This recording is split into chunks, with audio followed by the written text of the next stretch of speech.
तो हेलो दोस्तों, welcome to बना प्राइम। ये है माउंट मेडिट सीरीज का एक और एपिसोड। पिछले कुछ एपिसोड काफी ज्यादा कमाल के थे, लेकिन साथ में काफी ज्यादा स्लो भी हो चुका है, क्योंकि मेरे को दिवाली की सफाई कारण बिल्कुल भी टाइम नहीं मिल पा रहा था। लेकिन अब क्योंकि सफाई पूरी हो चुकी है, तो हम कोशिश करेंगे वीडियो जितना जल्दी हो सके उतना जल्दी आ सके। नाउ अब इस एपिसोड को शुरू करते हैं। पिछला एपिसोड काफी ज्यादा कमाल का था, जिसके अंदर चेंगली अपनी पूरी सेना के साथ में जो दूसरी सेना है जो कि लिंगजाओ सिटी से बिलोंग करती है, उसके साथ फाइट करने के लिए आ चुका है। लिंगजाओ सिटी की एक बहुत छोटी सेना जगह पर आई होती है, तो चेंगली भी अपनी सेना का एक टुकड़ा लेकर आया होता है। अपने काफी कम सिपाहियों के साथ में वो इस बड़ी सेना से फाइट करने वाला है। लिंगजाओ सिटी का जो सोल्जर है, जो हर एक सिपाही है, वो ये सोच के बैठा हुआ है कि वो आसानी से इस फाइट में जीत सकते हैं, क्योंकि उनके सामने जो दुश्मन है वो बहुत ज्यादा कमजोर है और नंबर में काफी ज्यादा कम है। लेकिन जब फाइट शुरू होती है तो कुछ मिनटों के अंदर उनके साथ हो जाता है उनकी पावर उनसे कितनी ज्यादा कम है। असल में चेंगली यहाँ पर डिफेंसिव फॉर्मेशन यूज कर रहा है, शील्ड लेकर कब से सिपाही सामने की तरफ आ जाते हैं और इस तरीके से चेंगली के लोग काफी ज्यादा कम मारे जाएंगे। साथ में इनकी एक स्ट्रेटेजी है कि जितने हो सके उतने सिपाहियों को एक जगह पर इकट्ठा किया जाए, क्योंकि चेंगली मेन तौर पर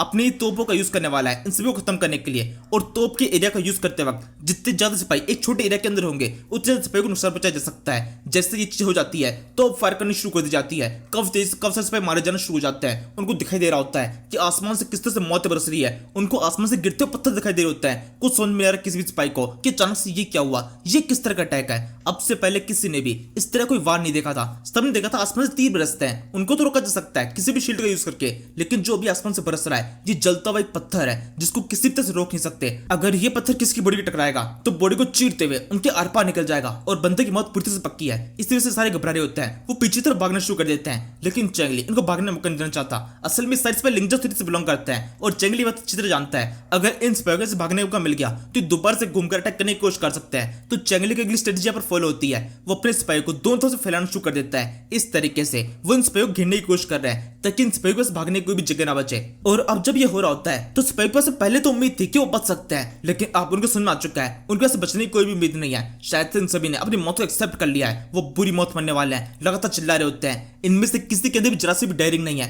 वो अभी पूरी कोशिश कर रहा है कि खुद को बचा सके, लेकिन साथ में वो ये बात भी जानते हैं कि सबकी मौत है पक्की है। जो सोल्जर्स इस समय उन डिफेंसिव सोल्जर्स के पास में होते हैं उनकी हालत सबसे ज्यादा बुरी होती है, क्योंकि वो पीछे भी नहीं हट सकते। पीछे की तरफ बहुत सारे सिपाही है जो उनको आगे की तरफ धक्का दे रहे हैं और आगे की तरफ उनकी मौत है जो कि लगातार उनके मुंह में घुसती जा रही है। असल में डिफेंसिव सोल्जर्स के पास में कुछ स्पीयर वगैरह है जिनको वो लगातार उनके मुंह में घुसाते जा रहे हैं, जिनके कारण उनकी मौत होती जा रही है। इस समय चेंगली ये सब कुछ एक वॉच टावर पर खड़ा होकर देख रहा होता है। उसको दिखाई दे रहा है इस फाइट के अंदर काफी तक जीतने वाले हैं, कुछ ही मिनटों के अंदर फाइट खत्म हो जाएगी।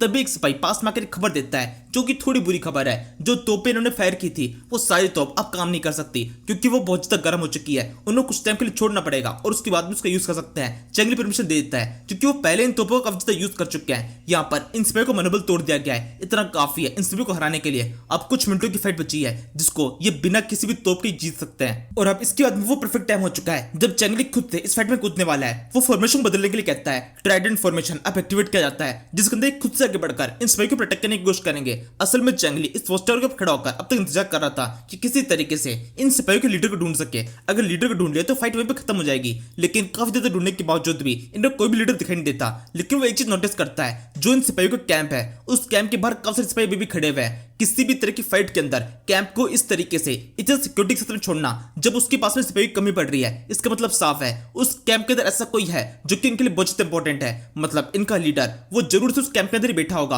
और वही पे बैठे बैठे इन सभी को इस तरह से गाइड कर रहा है। और अब इसके बाद में चेंगली के खुद से फाइट में कूदने का टाइम हो चुका है। वो न्यू को अपने साथ में लेकर घोड़े पर सवार होकर इस पूरी सेना को चीरते हुए आगे की तरफ बढ़ना शुरू कर देता है। और क्योंकि ये ट्राइडेंट फॉर्मेशन है तो एक साइड से चेंगली अटैक कर रहा है, दूसरी साइड से उसके दोनों जनरल अटैक कर रहे होते हैं। वो पूरी सेना को घेरते हुए आगे तो बढ़ते जा रहे हैं, सिपाहियों को मारते हुए। इस समय जो लिंगजाओ सिटी की तरफ से जो बंदा इस जगह पर आया है, होजिया सिटी का लॉर्ड, वो ये सब कुछ देख रहा होता है। वो बुरी तरह से घबरा चुका है, उसको पता ही नहीं किस तरह के वेपन्स है। वो एकदम हार मान चुका होता है। इनफैक्ट वो अपने खुद की लाइफ के लिए हार मान चुका है कि यहाँ से बचने का कुछ भी चांसेस नहीं है। तभी साथ वाला एक बंदा बोलता है हमें इस तरह से उम्मीद नहीं छोड़नी चाहिए, हमारे पास तो काफी सारे सिपाही है, हम जरूर से इस फाइट में जीत सकते हैं। कि सुनी सब तुरंत याद आता है असल में इस जगह पर केवल ये 20,000 सिपाही नहीं है, बल्कि इसके अलावा भी 1 लाख सिपाहियों की एक बहुत बड़ी सेना है। लिंगजाओ सिटी की एक बहुत बड़ी सेना जो कि इस जगह पास से गुजर रही है इनकी मेन सिटी को प्रोटेक्ट करने के लिए। इसी के साथ ही सिटी लॉर्ड इस स्पाई से उस पूरी सेना को इस जगह पर लेकर आने के लिए कहता है, क्योंकि उस सेना के अंदर 1 लाख सिपाही है। चेंगली आसानी से इस पूरी सेना से हार जाने वाला है। 1 लाख सिपाही की सेना अगर इस जगह पर आ जाती है तो चेंगली के पास अब तो तोप भी नहीं है, वो जरूर से फाइट में हार जाएगा आमने सामने की लड़ाई में। लेकिन एक बुरी खबर मिलती है,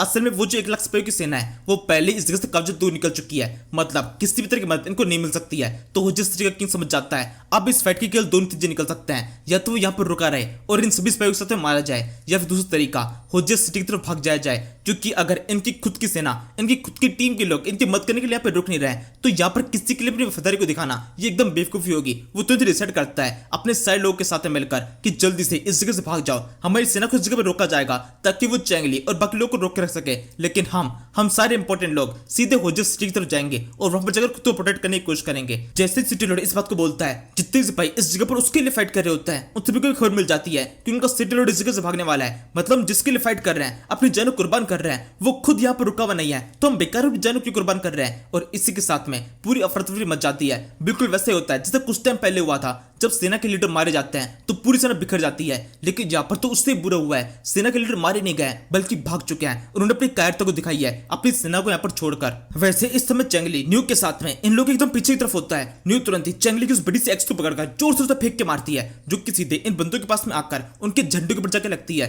चैंगली ने शायद से इनके प्रोटेक्ट नहीं करवाया, केवल इनके झंडे को प्रोटेक्ट कराया, लेकिन इस झंडे को दिखकर रुकते नहीं है बल्कि अपने खुद की सिटी के झंडे को रोकते हुए वहां से भाग जाते हैं। कुछ देर बाद में जब फाइट खत्म होती है, इस जगह पर लाशों का ढेर लगा हुआ होता है। कोई उनमें चैंगली के पास में कुछ बताने लगता है कि उनकी तरफ से केवल 100 सिपाही थे जो कि इस फाइट के अंदर मारे गए, लेकिन उन्होंने कई हजारों की सेना को यहाँ पर खत्म कर दिया है। चारों तरफ केवल लाशें लाशें दिखाई दे रही है। यहाँ पर इतनी लाशें हैं कि पूरी जगह पर एकदम खून ही खून हो चुका है। ये जगह केवल लाशों लाशों के साथ में दिखाई दे रही है। कुछ समय पहले इस जगह पर घास हुआ करती थी, लेकिन अब घास की तिनकों से ज्यादा इंसानों की लाशें दिखाई दे रही है, उनके कटे फटे अंग दिखाई दे रहे हैं। चैंगली इस समय इन सब चीजों को देख रहा होता है, उसको इस जगह सारी लाश दिखाई दे रही है और शायद से वो एहसास करने लगा है कि उसने कुछ खतरनाक कर दिया है। इस समय क्वीनमैन चैंगली को ये बताता है कि हमारी जो तोपें थी वो भी काफी शानदार तरीके से वर्क करना शुरू हो चुकी है। उन तोपों की मदद से जिनको हमने केवल पहली बार बैटलफील्ड के अंदर यूज किया था, उसकी मदद से हमने काफी सारे सिपाहियों को यहाँ पे मौत की घाट उतार दिया है। मतलब हमारा तबाहीकार वेपन काफी शानदार तरीके से वर्क कर रहा है। चैंगली इस बात से बिल्कुल भी खुश नहीं होता, बल्कि अभी भी वो खामोश होकर उस जगह बैठा हुआ है। इस समय चैंगली की हालत बहुत ज्यादा खराब है, लेकिन फिर भी वो क्वीनमैन से कहता है इन सारी लाशों को दफनाने की तैयारी करो, हम इन सभी को अच्छी श्रद्धांजलि देंगे। तभी क्वीनमैन को एहसास हो रहा होता है कि चैंगली कितना परेशान है। वो सवाल करने लगता है कि आप ठीक है? चैंगली बोलता है हाँ बिल्कुल मैं ठीक हूँ। फिर कुछ सेकंड सन्नाटे के बाद में वो अगला सवाल करता है, वैसे जो रिंग ट्रैप के लोग होते हैं वो बिल्कुल हमारी जैसे ही होते हैं, वो अक्सर ही लोगों को प्रोटेक्ट करते रहते हैं, बहुत सारे लाशों के ढेर लगा देते हैं और लोग उनसे बहुत डरते भी है कि वो जहाँ कहीं भी जाते हैं उस जगह जितने सिपाही होते हैं वो सबके सब मार देते हैं। क्या हमने भी बिल्कुल वैसा ही किया है? क्या हमने भी हमसे जो फाइट करने के लिए उन सभी को खत्म कर दिया? क्या हमने भी खुद से आगे बढ़कर दूसरे चीज को प्रोटेक्ट करने की कोशिश की? क्या हम बिल्कुल उनके बराबर है? इस पे क्वीनमैन बिना किसी हिचकिचाहट के कहता है हाँ बिल्कुल हम उनके बराबर हो चुके हैं। मैं यहाँ पर बिल्कुल भी गलत सही की बात करना नहीं चाहता, क्योंकि इस तरह की फाइट के अंदर जहाँ पर लोग मारे जाने वाले हैं वो भी हजारों लाखों की संख्या में, तो सही गलत की बात की नहीं जा सकती। जहाँ पर फाइट हो रही है कि लोग मारे जा रहे हैं या फिर नहीं मारे जा रहे, तो हमारी वजह से उतने ही लोग मारे जाने वाले हैं जितने की रिंग ट्रैप के कारण मारे गए होंगे। अभी हमारी फाइट एकदम शुरू हुई है और अभी तक हमारा सफर इतना दूर है कि हमारे सफर खत्म होते होते इस पूरी दुनिया के काफी सारे लोग होंगे जो कि मारे जा चुके होंगे। इसके अलावा क्वीनमैन चैंगली को ये बताता है कि इस सफर के एंड तक हम सभी लोग मिलकर इतने सारे लोग को मार चुके होंगे कि हम सब अपने आप को सही कहने का अधिकार हमेशा हमेशा के लिए खो चुके होंगे। हमारे पास में ऐसा कोई बहाना नहीं बचेगा जिसकी वजह से हम खुद को सही एक अच्छा इंसान कह सकें। तभी चैंगली क्वीनमैन को शांत कर देता है, क्योंकि वो ये बात जानता है अभी इस समय क्वीनमैन जीत नहीं सकते। वो समय ये बात भी एक्सेप्ट करता है कि तुमने जो कुछ भी कहा वो सब कुछ सही है, लेकिन अभी इस समय मैं तुमसे बहस नहीं करना चाहता, क्योंकि यहाँ पर तुम ही जीत जाओगे और मेरे मनोबल के जरा से भी कमी होना एक बहुत ज्यादा खतरनाक विध्वंस को इस जगह पर लेके आ सकता है। इसी समय एक सिपाही की इस जगह पर एंट्री होती है, जो कि यहाँ पर चैंगली बताने लगता है कि एक बड़ी गड़बड़ हो चुकी है। सुफेंग सिटी के ऊपर 50,000 सिपाहियों की एक बहुत बड़ी सेना अटैक कर दी है। ज़ेंगफी इस समय सुफेंग सिटी के अंदर मौजूद था, लेकिन क्योंकि वो बहुत ज्यादा घायल है इसलिए उसको बड़ी मुश्किल सिटी से बाहर निकाला गया है। किसी भी तरीके से हमें सुफेंग सिटी को प्रोटेक्ट करना पड़ेगा, वरना हमारी खुद की सिटी से कनेक्शन टूट जाएगा। तो चैंगली तुरंत दो टीम बना देता है। पहली टीम को क्वीनमैन लीड करने वाला है, जिसकी मदद से वो 50,000 सिपाहियों की सेना को प्रोटेक्ट करेंगे और सुफेंग सिटी को प्रोटेक्ट करेंगे। और दूसरी टीम के अंदर होंगी वो सारे बटालियन, तोप वाले बटालियन, जो कि जिंडा सिटी के अंदर जाकर अगर कभी उसको प्रोटेक्ट होता है तो उसको प्रोटेक्ट करने की कोशिश करेंगे, क्योंकि भी इस समय किसी भी सिटी को बिना प्रोटेक्शन का छोड़ना कब तक खतरनाक हो सकता है। यहाँ पर ऐसा बिल्कुल भी नहीं कि चैंगली को पता नहीं था कि सुफेंग सिटी को प्रोटेक्ट होने वाला है, लेकिन उसकी स्ट्रेटेजी यहाँ पर गलत हो गई, क्योंकि उसको उम्मीद थी कि जितने भी सिपाही इस जगह मौजूद है वो पूरे 1 लाख सिपाही इस जगह मौजूद होंगे और चैंगली उन सभी से फाइट कर उन सभी को खत्म कर देगा। लेकिन यहाँ पर चाल उल्टी पड़ गई। आधी सेना इस जगह पर आई, केवल 20,000 सिपाहियों की सेना, लेकिन जो मेन सेना थी वो सुफेंग सिटी को प्रोटेक्ट करने के लिए चली गई और वही चीज चैंगली के खिलाफ फायर हो चुकी है। हम सुफेंग सिटी का सीन देखते हैं। सुफेंग सिटी के ऊपर लिंगजाओ सिटी का कब्जा हो चुका है। टोड विलेज के झंडे को यहाँ से उतार दिया गया है और जितने सिपाही इस जगह पर आ चुके होते हैं वो तेजी से इसकी सिक्योरिटी पे काम करने लगते हैं, क्योंकि उनको ये बात तो पता है कि जंगली किसी भी तरीके से दोबारा से इस सिटी को अपने कब्जे में करने की कोशिश करेगा तो सिटी को अपने प्रोटेक्शन में लेना पड़ेगा। यहाँ पर वो तुरंत ही गन पाउडर ढूंढने की कोशिश करता है जो कि जंगली अक्सर ही अपने सिटीज के अंदर रखता है। लेकिन एक बुरी खबर इनको मिलती है कि इस सिटी के अंदर बिल्कुल भी गन पाउडर नहीं है, जो कि शायद से इनके लिए एक अच्छी खबर भी है, क्योंकि अगर इस सिटी के अंदर गन पाउडर होता तो ये बिल्कुल भी इस सिटी को प्रोटेक्ट करके इसको अपने कब्जे में नहीं कर पाते। जो कुछ भी गन पाउडर था वो पहले ही इन लोगों के ऊपर यूज कर चुके हैं, तो अब इनको इन सिटी से कुछ खास नहीं मिलने वाला। इनको एकदम पारंपरिक तरीके से सिटी को प्रोटेक्ट करना पड़ेगा। अब जंगली किस तरीके से अपनी सुफेंग सिटी को दोबारा से अपने कब्जे में करेगा वो पता चलेगा अगले एपिसोड में। फिलहाल के लिए इस एपिसोड को खत्म कर देते हैं। Thank you for watching. तू मेरा बेटी तुझे अपनी बीती तू है, समंदर सी दुनिया भावना में बह गया मैं।